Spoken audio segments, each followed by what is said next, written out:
Hello everyone and welcome to another episode of True Crime with Caitlyn. Today we're going to be covering the case of a young girl who held a secret within her for years. Finally she confided in someone that she trusted, only to be betrayed in the most devastating way and murdered to be silenced. This is the murder of Bernadette Walker.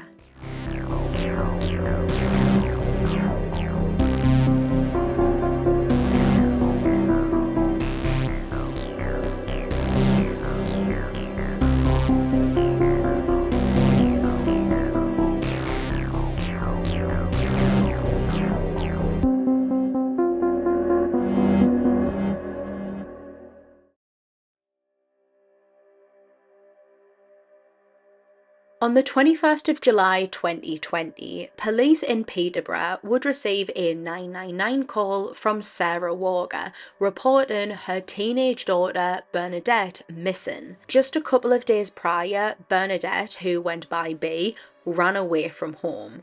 She had been in communication with her mother Sarah, so she wasn't really worrying too much up until B stopped responding to her messages. This was in the very early hours of the day before, so by the time Sarah's contacting the police, it has been over 24 hours since she has spoken to B. This is a portion of that call.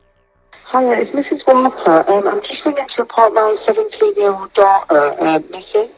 Okay, I'll get a report for you there. How long has she been missing? Well, she ran away on Saturday lunchtime, but I knew where she was until she started messaging like 1 a.m.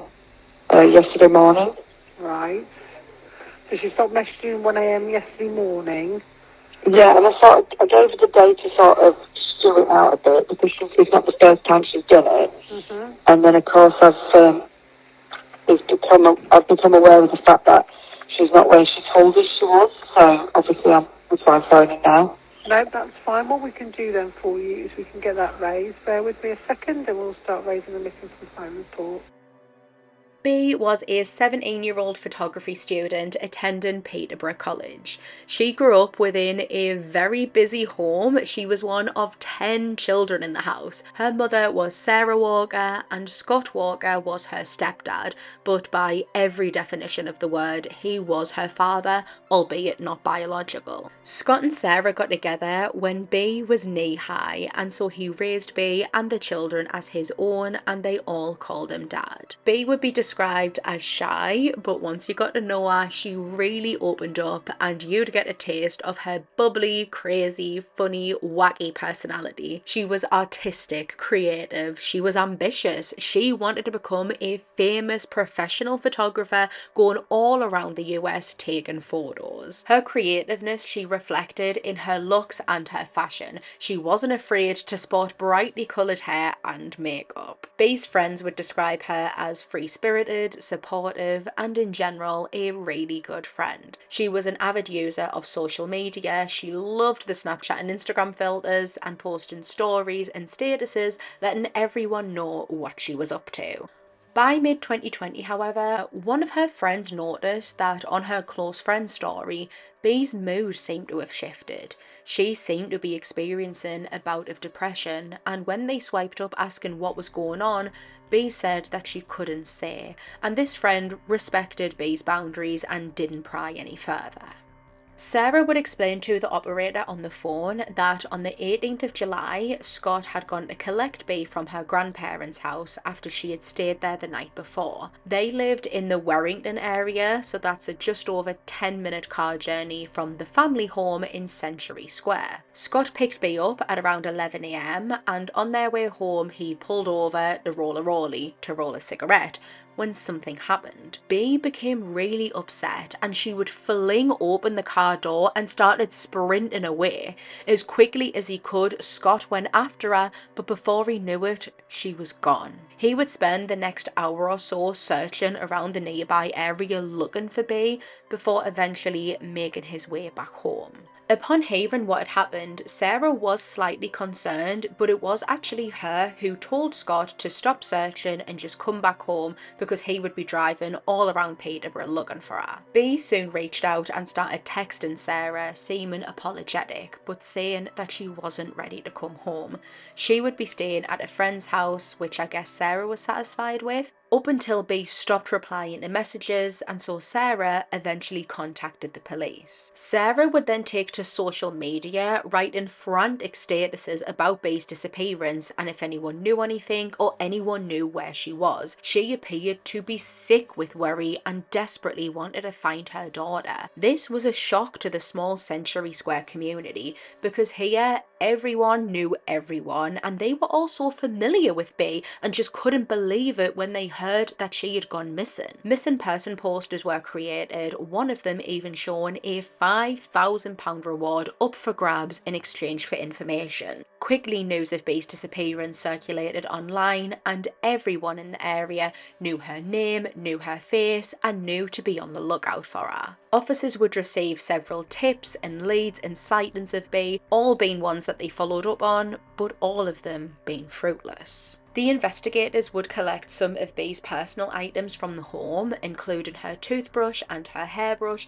in order to extract a DNA profile. They needed this just in case an unidentified body had been discovered or an unidentified body would come in, or maybe even years and years down the line, needing the DNA to compare to someone to prove or disprove their identity, to prove if this person was B or not. The investigation into her disappearance began slowing down, and when a proof of life test was performed, it showed nothing. This meant that there was no proof that B was alive. She wasn't using her phone, she hadn't used her bank, she wasn't using her social media, which her friends said was so strange. She wasn't speaking to her family or her friends or visiting the places that she usually frequented, and with this realization, the investigation shifted from a missing persons case to a no-body murder.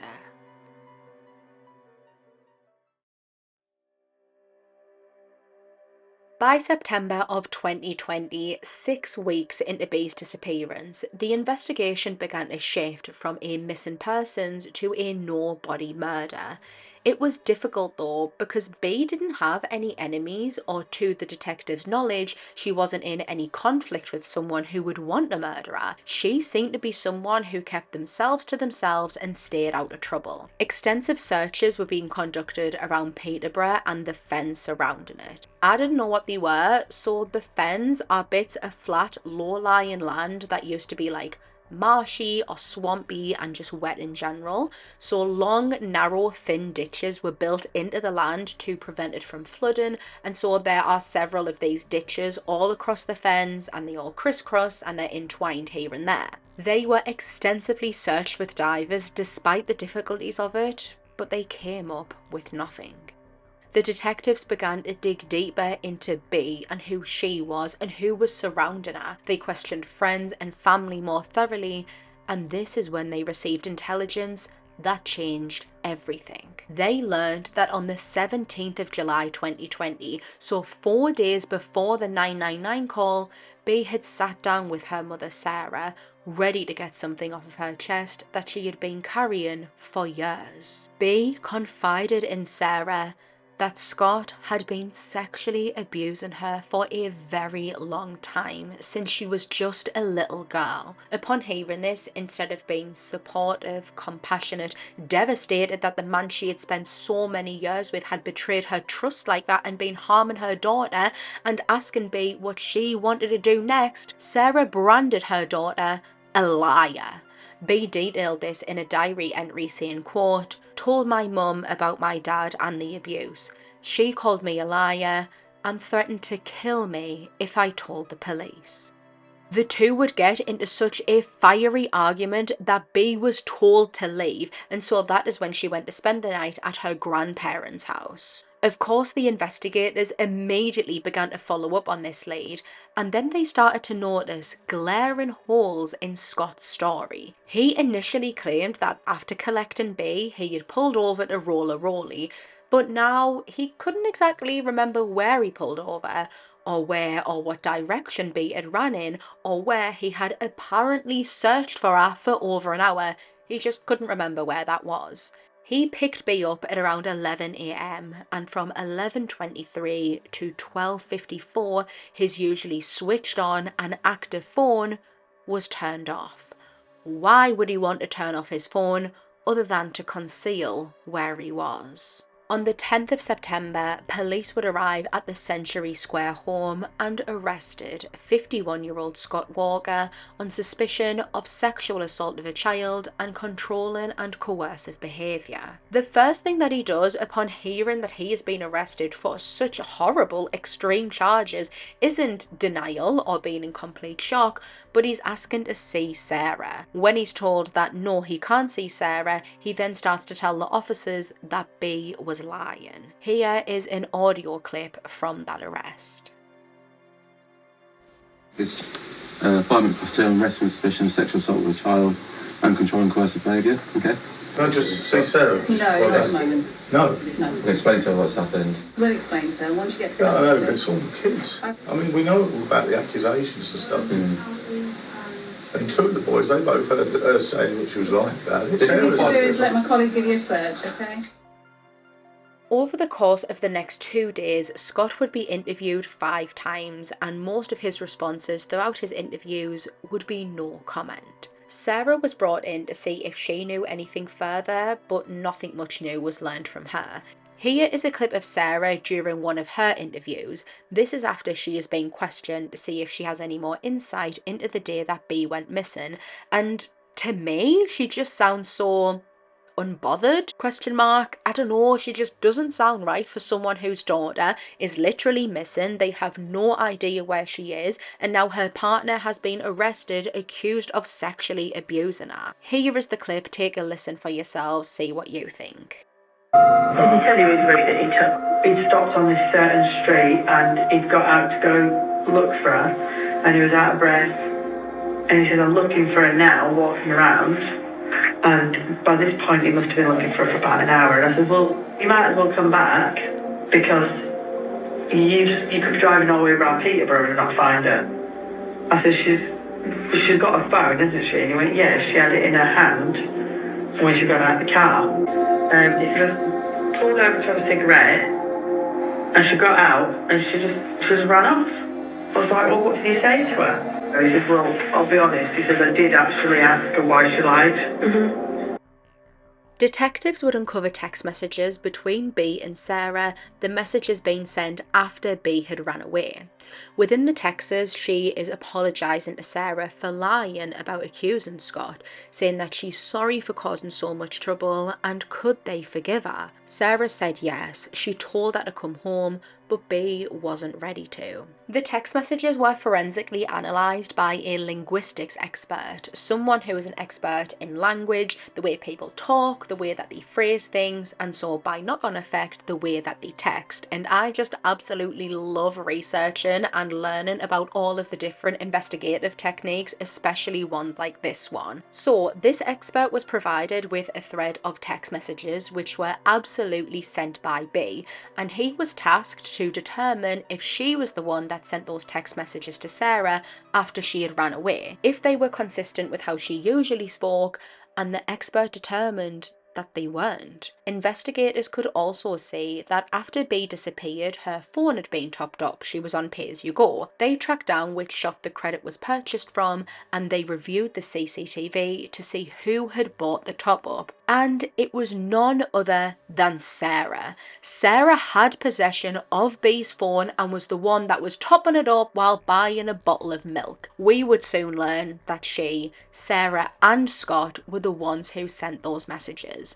The linguistics expert was also given a thread of text messages sent by Scott and sent by Sarah in order to compare, and he believed that all of the messages sent from B's phone following her disappearance were consistent with how Scott and Sarah would speak. The expert believed that Scott and Sarah would be sat together, and together they would draft up these text messages pretending to be B. They would have B's phone in one hand and then Sarah's in the other and would text themselves. So why would they have her phone? You heard it on the audio clip. Sarah stated that Scott said that B had her phone, so why did they have it? Why on earth was Sarah pretending to be her own daughter, who she is apparently worried sick about, texting herself to paint B as a liar, apologising for making accusations up about Scott? Why would Sarah do that unless she was helping a sick cover-up? On the day that B disappeared, after switching his phone back on, the first thing that Scott did was ring Sarah, and they spoke on the phone for over 9 minutes before he returned home. That day, Sarah would sit on Google and extensively researched how to hack into social media accounts and email accounts, and she successfully managed to get into all of B's profiles. And once inside, she would change the passwords to something that B would have never changed them to. Sarah would then send herself messages, as we now know, but she also messaged some of B's friends, telling B's friends that she was running away, clearly trying to paint the picture of a troubled child who had lied and was running away to escape the repercussions. Sarah Walker put more effort into covering for Scott than she ever did to help finding B. It was clear as day to everyone working on this case that Sarah was just as much involved as Scott was. She may not have participated in the murder, but she had definitely helped in the cover-up. And so because of that, she would be arrested on suspicion of perverting the course of justice.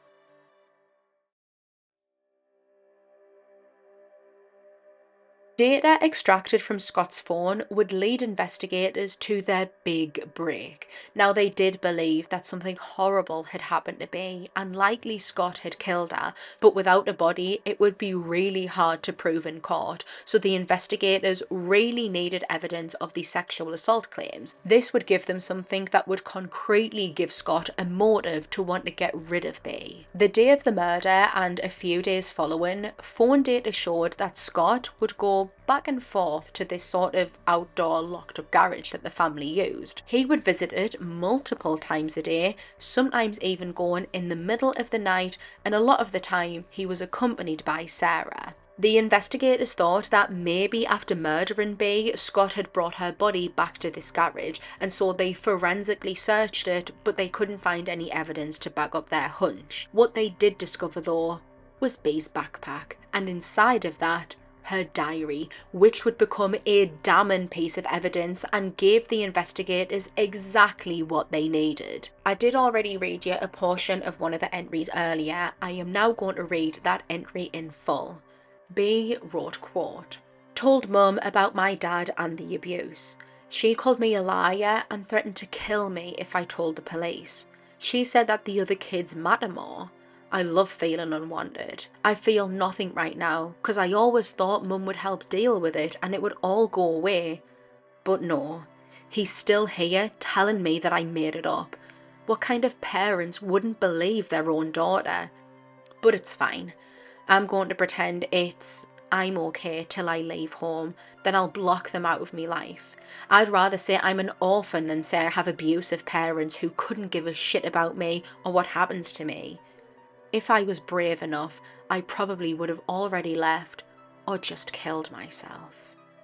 This entry, written by B in heartbreakingly one of her most vulnerable times, helped the investigators to build their case. In other entries, she described Scott putting cameras up in the bathroom and the bedroom, watching her as she slept and bathed. This was looked into, and investigators didn't discover any cameras or footage reflecting those claims, but I mean, Scott was weeks ahead of them, so if it was true, he had ample time to get rid of it. In other entries, she details Scott putting his hand up her t-shirt and, quote, "making her do stuff." So writing about the abuse wasn't a one-off thing. It didn't seem like it had came out of nowhere. And to everyone working on the case, this only strengthened the belief that B was telling the truth and Scott had killed her to silence her.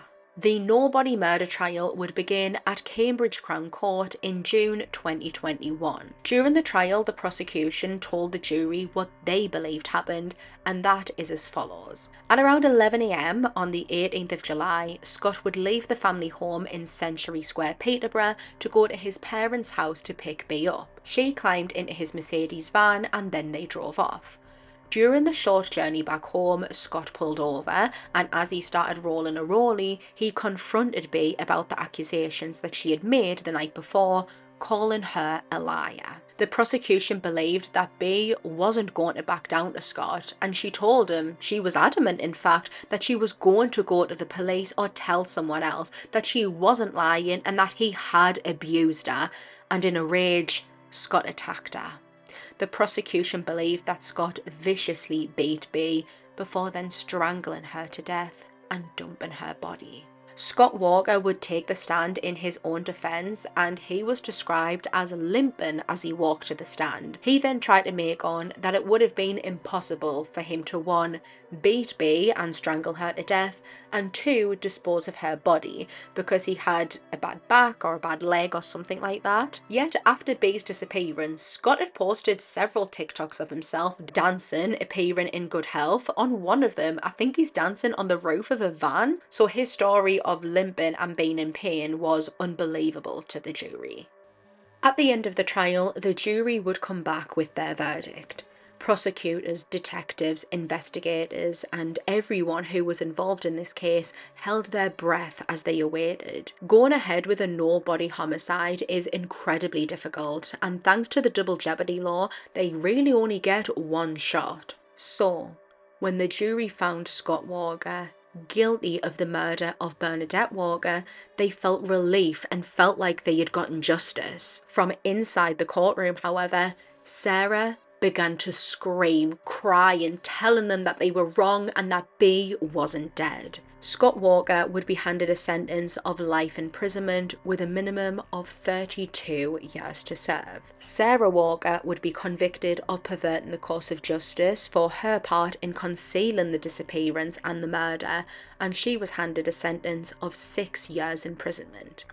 Not even 2 years into his 32-year term, Scott Walker would die behind bars at HMP Full Sutton, dying from cancer. He never revealed where B's body was, thus never allowing closure for her family or giving her the respect and dignity of a proper burial. To this day, the body of Bernadette Walker has never been found.